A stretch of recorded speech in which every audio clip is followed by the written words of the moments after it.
temas de la vista, en los temas de la salud visual.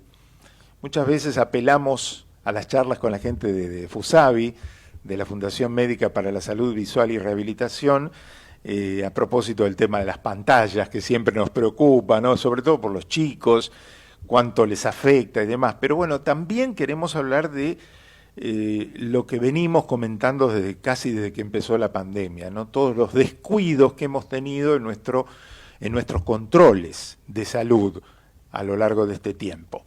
La tengo en línea y en pantalla, y allí la estamos viendo, la doctora Laura Echandi, matrícula nacional 99.599, es médica oftalmóloga, especialista en retina clínico-quirúrgica, miembro del Consejo Directivo de FUSAVI, Fundación Médica para la Salud Visual y la Rehabilitación. Doctora Laura Echandi, muy buen día. Carlos Clerici aquí la saluda. ¿Cómo le va? ¿Cómo estás, Carlos? Bueno, un gusto de saludar. Encantada de participar otra vez en tu Ujú. programa. Bueno, yo recordaba que en aquel momento que hemos charlado hablábamos un poco del tema del uso de las pantallas, ¿no? Cosa sobre la cual habría que seguir insistiendo, dicho sea de paso, ¿no?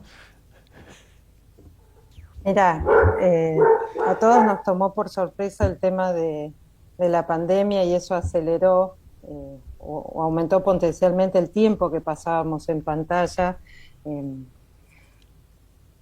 Está bien estudiado el efecto de la luz azul, que es el componente de la mayoría de estas pantallas, sobre todo las luces LED, Ujú. que genera, induce un daño oxidativo en las células de la retina y que en gente sana eh, se controla, se puede metabolizar de una manera adecuada. Lo que no sabemos es con la cantidad de horas que estamos teniendo actualmente y sobre todo los chicos que empiezan a estar expuestos a edades más tempranas, ¿qué repercusión va a tener esto en el tiempo? Lo que sí se fue recomendando ya, la mayoría de los dispositivos ya vienen monitores con filtro para luz azul.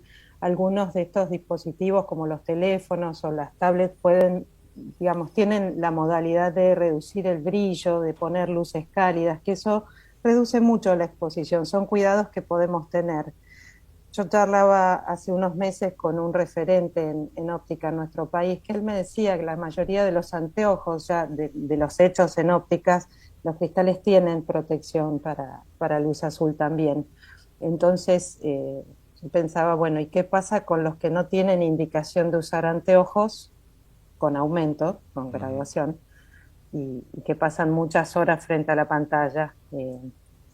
Y bueno, se fueron desarrollando todos estos dispositivos, como te digo, que están incorporándolos ya los monitores de las computadoras y hay anteojos también que uno puede optar Sí, por usar sin corrección, con filtro para luz azul. claro, Hay eso cosas te iba a que comentar. son Mis hijos, por claras. ejemplo, hace un tiempo habían comprado, creo que por internet, pero habían conseguido algún tipo de anteojo, ¿no? Especial para computadora. ¿Mm? Nos falta evidencia para ver cuál es la repercusión que esto tiene en la población sana a lo largo de los años, pero es una buena medida preventiva, como te digo, el daño oxidativo está estudiado en la retina, sobre todo en pacientes que tienen distrofias retinales, ahí es casi indiscutible el uso de filtros especiales, como las maculopatías, distrofias hereditarias genéticas, como retinosis pigmentaria, enfermedad de Stargardt. Ahí no hay punto de discusión, ¿eh?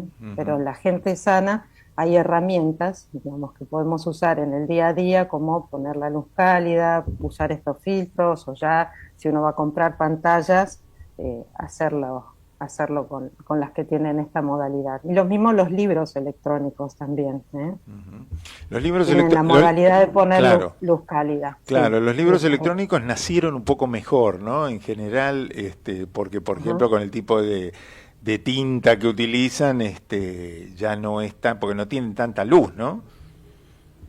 ujú. Claro. Claro, tienen Ujú. luces más cálidas, Luces sí. más cálidas. Bueno, hablemos ahora un poco de todo lo que hemos pasado en este tiempo, que es la desprotección. Nuestro especialista en salud siempre lo comenta en el programa, todos los cuidados preventivos que se han abandonado. ¿Qué pasa en el rubro de la salud visual? ¿Qué cosas no hemos hecho en tiempos de pandemia? Bueno, tu programa se llama La Otra Agenda y yo hacía un paralelo con la otra pandemia, ¿no? Porque Ujú. nos enfocamos tanto en COVID que empezamos a descuidar enfermedades, hablando netamente de lo visual. Hemos visto pacientes deteriorarse, pacientes con retinopatía diabética, que es una afección de la retina secundaria a una diabetes mal controlada, que es una enfermedad sumamente frecuente en nuestro país, lamentablemente. Lo mismo pasó con el glaucoma o con las maculopatías. Eh, Empezamos a ver eso, nos encontrábamos con pacientes que tenían indicación de colocar un stent coronario y lo postergaban para no ocupar camas de COVID y ahí decíamos, vamos a lamentar estas muertes igual, sean por COVID o por un infarto que podíamos evitar. Era difícil y empezamos a ver eso, que cuando se empezó a abrir la puerta nuevamente para seguir haciendo las consultas, nos encontramos con enfermedades que habían avanzado, que se habían deteriorado por falta de control. Y eso es algo que tenemos que empezar a revertir urgente, Ujú, porque ujú. todavía estamos viendo ese coletazo. Sí. Bueno, así que la falta de control es motivo. ¿Qué pasa que, digamos, el control habitual oftalmológico, cada cuánto lo tendríamos que hacer?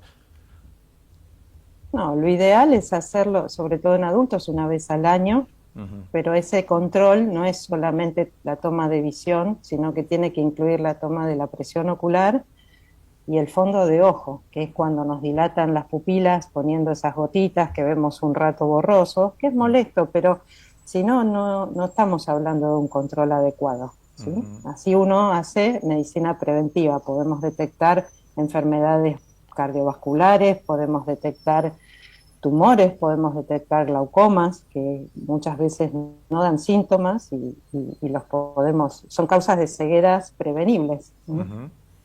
Entonces, por Así, distintas razones hay que hacerlo una vez al año sería el ideal. bueno, y eso se logra, a ver, en todas las consultas oftalmológicas que hagamos, ¿logramos hacer todo eso o uno se lo tiene que pedir especialmente al oftalmólogo? No, a ver, el paciente no le tiene que pedir al médico cómo hacer las cosas bien. Lamentablemente, el sistema de salud tiene distintas caras. Entonces, cuando uno puede trabajar de la manera que quiere hacerlo, como lo hacemos en la fundación o en los consultorios en general privados, que uno, digamos, tiene otros tiempos, hay que revisar al paciente de la forma que te dije, ¿eh? Ujú, Tomándole la visión, haciendo la graduación de lentes si lo requiere, tomando la presión del ojo y además dilatándolo, ujú, ¿eh? Y viendo el fondo de ojo. Eso es un examen completo. De ahí ujú, surgirá la necesidad o no de hacer exámenes complementarios, pero ese es un examen que debería ser de rutina y que no lo es, ujú. por las razones que ya conocemos, ¿no? Que a veces los tiempos son cortos, muchos turnos, bueno, no voy a Sí, ahondar lo que ya sabemos en de la tema, sí. atención en obras sociales o en prepagas y demás.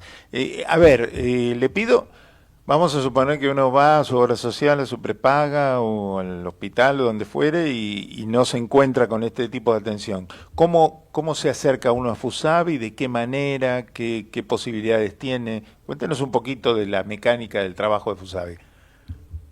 Bueno, Fusavi fue el último hijo que tuvo el doctor Ricardo Dotz. Nació como su sueño y su inquietud de que todo paciente, aun aquellos pacientes más vulnerables y sin recursos, tuvieran acceso a la buena medicina. Entonces, el teléfono de la fundación es el 4815-5356 o www.fusavi.org.ar, son las vías de contacto, ahí van a aparecer números de WhatsApp. Entonces, todo paciente que sienta que está marginado, que en los hospitales públicos no encuentra respuesta para estas cosas, puede tener acceso a esto que decimos, ¿no? Plantear cuál es su problema. Muchos colegas derivan desde el interior del país, atendemos pacientes de todas las provincias de Argentina. Y bueno, se hace una entrevista social y vemos qué necesidades tiene, si requiere atención de alguna subespecialidad dentro de la oftalmología, porque tenemos médicos para atender todas las áreas. Quiero especialmente saludar a la directora de la Fundación, a Carolina Curat, que hoy es el cumpleaños. Bueno, le mandamos un beso saludo. enorme. Gran trabajo están haciendo todas las chicas y todos los médicos de la Fundación. Bueno. Y esas son las vías. Y ahí vamos a ver, primero con un examen inicial, qué es lo que el paciente necesita y en función de eso brindarle la atención completa. Exámenes, tratamientos sean quirúrgicos o médicos. Hay un sistema de apoyo, no solo desde lo oftalmológico, porque se hace un acompañamiento integral desde lo que el paciente necesita también, una vez que está tratado, ayudarlo en la inserción laboral también, porque podemos ayudarlo a ver mejor, pero a veces necesitan otras herramientas para poder volver a subirse al tren, ¿no? Es una situación visual que se mejora y toda la repercusión en ese núcleo familiar que tiene. Eso es la característica en Fusavi, que estamos atendiendo otras necesidades, aparte de las oftalmológicas. Correcto. Bueno, y hablamos de lo preventivo y hablamos también de que hay molestias a veces de dolores de cabeza y demás que pueden estar proviniendo de la vista, ¿no? Hay muchas causas de dolor de cabeza, pero bueno, sí, la fatiga visual puede ser una de ellas, sobre todo en la región frontal, ¿no? A veces es un indicador de la necesidad de graduación, otras veces, bueno, tenemos que consultar, por lo menos saber a qué se debe ese dolor de cabeza, y eso lo va a hacer, el tamizaje inicial lo va a hacer un médico clínico, ¿no? Muchas veces también otra de las cosas que vimos con la cantidad de horas en pantallas, hay pacientes que tienen tendencia a tener sequedad ocular y eso, al estar uno concentrado frente a la pantalla, parpadea menos seguido, entonces se exacerban los síntomas de ardor o pinchazos, a veces lagrimeo. Todos esos son malestares que se hacen más evidentes con este tipo de trabajo, tantas horas frente a la pantalla, ¿no? Seguro. Doctora Laura Echandi, bueno, le agradecemos mucho este rato, ¿eh? A ustedes, muchísimas gracias. Que siga muy bien, buen domingo. Igualmente. La doctora Laura Echandi, con ella conversamos, matrícula nacional 99.599, médica oftalmóloga, especialista en retina clínico-quirúrgica, miembro del Consejo Directivo de Fusavi, Fundación Médica para la Salud Visual y Rehabilitación. Recordamos la página www.fusavi.org.ar. 11:49.